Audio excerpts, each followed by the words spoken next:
Right now, hundreds of thousands of voters in Spokane County have already returned their ballots. More than 51% of ballots issued in Spokane County have been returned as of yesterday. We want to turn our attention back to Spokane County Auditor Vicki Dalton, who is again helping us answer your questions as you continue to send them in to us.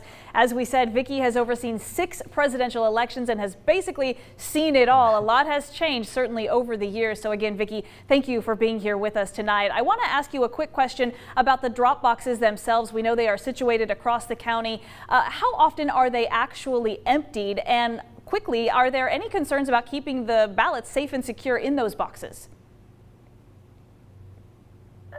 So most of the drop boxes are emptied daily, Monday through Friday, and then as needed on the weekends. A couple of the boxes that don't see a lot of volume, they may go 2 days in between pickups. So far we're doing quite well with the boxes. They're very sturdy, very tough.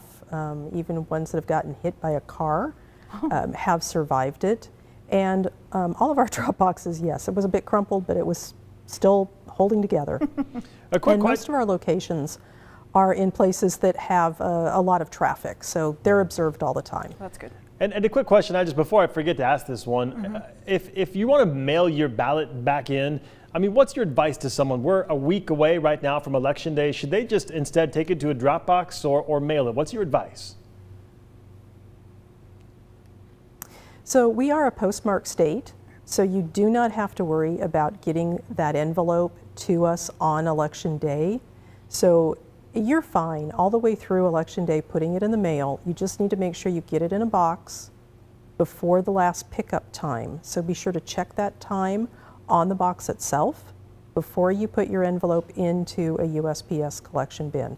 But either way, drop box or USPS collection bin, just make sure that you have it done by Election Day.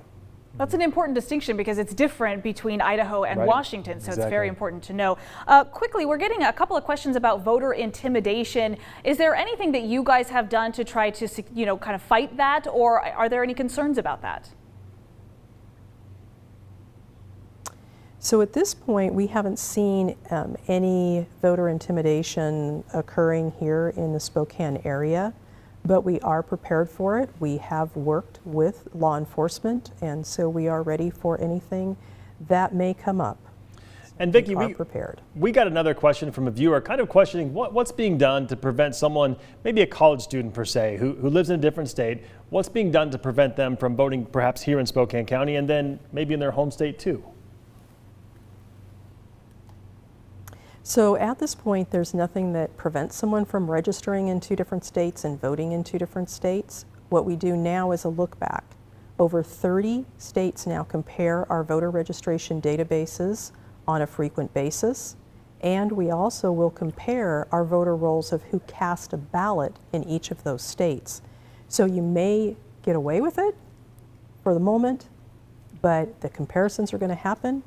We're going to identify. We're going to track down the voters that have voted in more than 1 state, and the states will be determining who gets to prosecute that particular voter. It's a felony, and we will prosecute. All right. Vicki Dalton, thank you so much for your time. Really appreciate it. Good luck in the next week or so, Vicki.